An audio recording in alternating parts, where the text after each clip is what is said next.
você falou, quero saber se ainda tá rolando aquele plano que a gente fingia que tudo era sonho.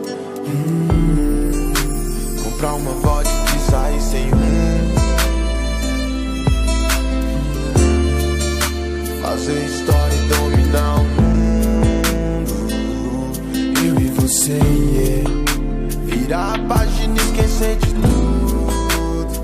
E vamos no rolê insano, vai se organizando, que se não der certo partiu segundo plano. A gente compra um banco, sai legalizando.